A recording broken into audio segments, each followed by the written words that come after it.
is Tasha, that's Steph. Let's go ahead and fill in the rest. We gon' eat a little, prank a little. Our story time is the best. Have you LOL when you click play? No, this ain't no clickbait. Enjoy your life, live it up. Don't let anybody get in your way. Like, share, and comment, and don't forget to subscribe and put on your seatbelt, cause it's one hell of a ride.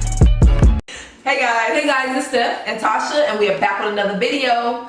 So before we get into the video, we ask that you guys please give it a thumbs up if you guys enjoyed it, comment, subscribe, and share some of your favorites. If you're new here, thank you for subscribing and welcome to the family. If you've been here before, welcome back. Hey! Okay, so today, what we're doing, I'm gonna let her tell you guys what we're doing, okay? What we doing today, baby? Okay, y'all. Today we are gonna do a story time about the time I got arrested. Yes, I did get arrested. A while. Have you ever been arrested? Not officially. What does that mean? We'll tell that story later. Okay, so I got a little notepad so I can kind of keep myself on track. So, you ready? I'm ready. Then let's get into the video. All right, you guys. So we're back, and I'm just gonna get started. Okay. So I was 19 years old, you guys. At the time, I was hanging out at my girlfriend's mom's house. We were doing what we normally do at 19, and I think she was 22, hanging out, and we were Hanging out, guys. no, we actually were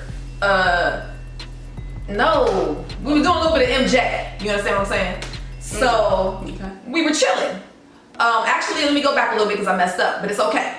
So what happened was we were outside and my girlfriend's mom was with her boyfriend. Her boyfriend slapped her.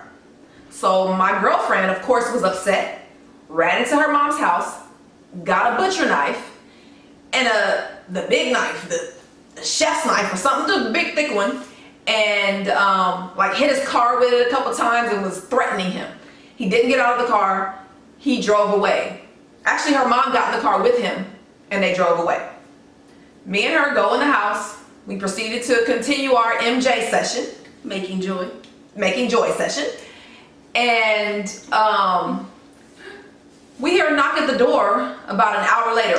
We hear banging at the door. And we hear someone say, "It's the police, open up." We were in a bedroom with the door closed and locked. So I wasn't fully clothed. I had on like pajamas or something because we were spending the night. So yeah. So I told them, give me a second, because there were male officers. Give me a second, I'm putting on some clothes. And I guess it was taking too long. And then also because of our MJ session, we had to put that out and try to do some stuff, you know? So it took us a little longer than expected. They got upset. When we did open the door, the first thing this female officer did was grab my arm and snatch me off of the bed. I happened to be standing up on the bed. I don't know why I was standing up, but I was standing up on the bed putting my pants on. And she grabbed me off of the bed. So when she did that, my first reaction was to pull back, because I'm not the type that's just gonna let you put your hands on me. I don't care who you are. Doesn't matter to me. So she pulls me off the bed. I snatch away from her and she grabs me again aggressively. So I snatched away from her again. And a male officer came into the bedroom and just basically clotheslined me. Just straight. Are you serious? I'm dead serious. He ran from, and this, what? Did she call for help or something? No, she didn't need help. She was way bigger than me. He just came in, boom. He didn't clothesline me. He bum rushed me, whatever, like a rhino, like a fucking rhinoceros. He just ran and just boom. Right. Okay. And I just flew against the wall because you guys, I was a lot younger then, and I was 100 pounds at the time. After I got myself up off of the ground, the female officer grabbed my arm again, and this time I allowed it because I didn't have a choice. I saw that they were being aggressive. I went into the living room, and at this time I wasn't paying attention to what they were doing to my girlfriend. I was just in my emotions and what was going on. I knew that I had not done anything wrong, so it bothered me what was going on. I had never had an incident with the police before. So they were talking to her, and they were beating me up basically. They pushed me against the wall again. The same male officer, and this guy was probably 45, 50 years old. He pushed me against the wall. And then the female, I'm gonna be honest, the female officer I think was trying to come between me and the officer, because I think that even though I pulled away from her, she knew I wasn't aggressive towards her. I was pulling away. So she saw how aggressive he was, and she was trying to kind of come between us. But he was dead set on hurting me. So she did come between us at some point. A few other officers came in, and at that point, when the other male officers came in, they threw me on the ground. And this was, I promise y'all I did nothing. They threw me on the ground, and two male officers got on my back with their knee in my, you know how I guess they do it, they put the knee in the back, the knee in the neck. So while I'm on the ground, yelling and cussing at the officers. Yes, at this point I'm yelling and cussing them out because I'm upset, because I feel like I've been abused. A third officer proceeds to get on top of me. Now I have 3 men on top of me, not like y'all think, but 3 men on top of me. Some people might like that. That are, I'm sure they're at least 150 pounds or more on top of a 100-pound person. Damn, that's crazy. I only needed one of them to overpower me, not 3. So really crazy. I did start cussing them out and used a lot of insults because I was upset. So the officers handcuffed me and bent my wrists back. They bent it back further than it was supposed to go, because once everything was said and done, my wrist was about 3 inches larger than it normally was, and it was purple and blue or whatever. So I turn and look at my girlfriend, and she's being put in a chokehold by the female officer. Now she's crazy. Yeah, she did all this and for some kids. Well, she was protecting her mom, but when the officers got there, she did kick the officer that was on my back. She was just protecting me, but still I understand why they put her in a chokehold. When I turned around, I saw her in a chokehold. Nobody was saying anything, and I told the female officer, "You're gonna kill her," because she was like turning like beet red. The officer stopped when I said that. The female officer, she was the only one with a little bit of sense. She stopped when I said that and just grabbed her and put handcuffs on her. No, she didn't put handcuffs on her yet. Her mother was standing there, and now her mother did drugs, like pills. So, and me and her mother never had a problem. Her mother walks up to me, and I think she was doing this for the police officers. She walks up to me and gets ready to choke me for absolutely no reason, because me and her mother got along really well. She hated her daughter, but we got along well. She proceeded to get ready to choke me for I don't know what reason. And the officers waited until her hands were touching my neck and then grabbed her away. Now the officers at the time did not know who was who, me or my girlfriend. So they didn't know who was actually the one that was assaulted the boyfriend with a deadly weapon. So I, in a sense, understand why they would react so crazy, but I told them in the midst of this happening that I wasn't the daughter, and they knew. So anyway, they handcuff me, they handcuff her, they take us to jail, take us to the city jail, the holding tank, whatever you want to call it, and they place us in a cell next to each other. We're talking through the night or whatever, and they bring us some, I don't know what kind of burritos or something to eat the next day. I refused to eat them. They would not give me a phone call that day. They would not give me a phone call the next day, and I think they're supposed to, but they didn't. They waited till the second day to give me a phone call. I called my grandmother, and she was like, "I ain't bailing you out." So that was that. I was done with that. I had to lay on a cot that was this thin. I guess they were giving us Kool-Aid. At the time, I was on my cycle. I don't want to be nasty, but I was. They wouldn't give me anything to cleanse myself. They wouldn't give me anything to use to not be nasty all over the place, until the next day when a female officer was in and she gave me the things I needed for no reason at all. That's horrible. And these are kids, y'all. Kids. 19 and 21 or 22. Some fucked up sick shit. Yeah. And mind you guys, I really did nothing. So let me tell you what my charges were. My charges, when I told you guys, the only thing I did was pull away from the officer, nothing else, and I wasn't the one with the weapons. I was charged with assault with a deadly weapon, assault on a police officer with serious injury, never touched anybody, and then a few other charges, I don't remember the rest of them. Went to court, I didn't have any support.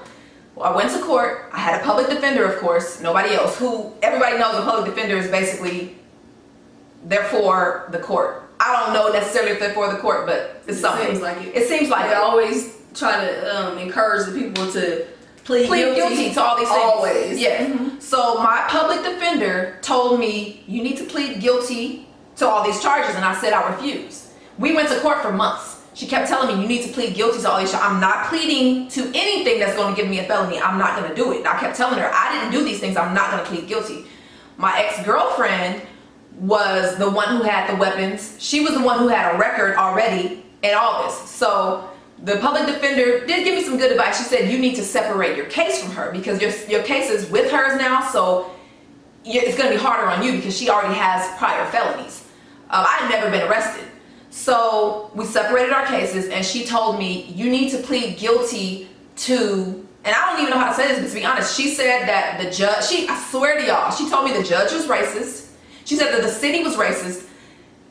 The jury was going to be probably racist, and I'm trying to go to court against cops. I'm not going to win. So she said, you need to plead guilty to something. I agreed to plead guilty to a lesser charge of disturbing the peace, which I didn't even want to, but I was like, okay, fine. I pulled away from the officer, so let me plead guilty to something. Actually, I'm sorry, it was resisting arrest. But I was angry because I'm like, I didn't really resist arrest. They shouldn't have been arresting me. But whatever the case is, I pled guilty to resisting arrest. I got 3 years of probation, 3 years on my record, a misdemeanor. It was hard for me to find a job in those 3 years. I don't even know if I really had a good job in those 3 years because when they see a misdemeanor, they still see something. So it really affected me, and it made me feel some kind of way about the judicial system that I still carry with me, and that's just what it is. And the moral to this, I do have a moral. I didn't mention my ex-girlfriend that much, but I do have a moral. You have to stay away from disturbed people. Now, I didn't say anything about her, but this person that I was in a relationship with was not really a good person. She wasn't really a good person. She used my credit behind my back. She did a lot of things. She was physically violent, emotionally abusive. She was all these things. But this was like my first relationship. So I didn't know how to get out of it, or let's say I didn't even want to get out of it. I was just in it. So the reason why that happened to me, I say it's a blessing, because one thing that I was really against was going to jail, messing up my record, doing drugs or doing anything like that. And I started doing the MJ because when I was with her. I wasn't thinking about that before. Not to say it's bad. If you do it, you do it. You have to have control of it though. But I did these things because of her and because I was with her. I wasn't really successful while I was with her. She wanted me to drop out of school. Like I said, she used my credit. She wasn't a good person. And I feel like God put me in that position because he knew that was the only thing that was going to make me leave. Because my family tried to make me leave so many times, but I wouldn't leave. I kept saying, oh, I want to be here. I want to be with her, all this. But when I went to jail, a light bulb struck in my head and said, oh no, this is not the life you wanted to live. This is not your plan. What are you doing with yourself? You are too young, and now you got to sit here for 3 years and your life is ruined. At that time, I felt like my life was ruined. So I was upset, and that made me in that relationship. That was a 2-year relationship. And I finally broke free from that relationship. And that's basically the lesson. When you are in a relationship that you know is not good for you, you might not even know, but if you're doing worse than you were doing before, or if you're not meeting your goals, and you know this relationship is keeping you from your goals, get out of it. Because I could have been doing something then that I wasn't doing. Basically, I could have been doing something then that I wasn't doing. I wasn't living my life, and I wasn't happy. Yeah, I wanted to be with her, but was I happy? Not at all. I was not happy. Exactly. I feel like not just in relationships, like as you're telling this story, I'm thinking about different times in my life that I've been in horrible situations and I stayed, and I feel like the universe made something happen to kick me out. And it happened at 2 of my jobs. Like I was staying at a job that I wasn't happy at. Like I wasn't being appreciated for all the work I was doing compared to other people. Like I really in my heart wanted to leave, but I was like, well, then I have to go look for a job. Right. Go, what if I don't get it? I need to take time off. It was just all these things. I'm like, you know, it's like when you have to change, sometimes it's a little bit scary. That's true. So I didn't leave, but then something horrible would happen where I would be kicked out of You the gotta situation. go. Right. Yeah. Right. So sometimes it's just, if you just listen to your gut feeling, you really should listen to that. Because you'll get yourself out of something faster. Yep. You know? It's true. So yeah. I understand that completely.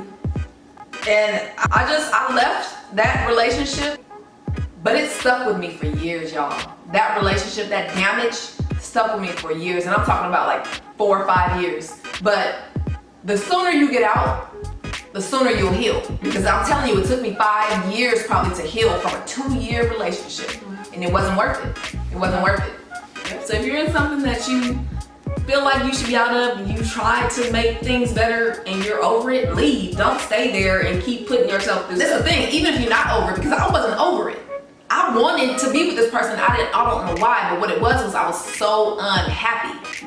And this relationship was keeping me from doing things I wanted to do. So you might not even know. You might be in love or think you're in love.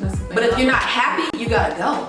If you're miserable in your relationship, that shit brings every part of your life down.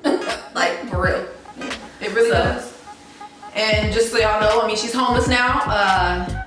Probably shouldn't have said that, but my point is, karma's a bitch. It really is. When you're not a good person, good things don't happen to you. It comes back. It comes back. Good things don't. And she did a lot of stuff to me, y'all. Now I won't never tell, but it comes back and bites you in the butt.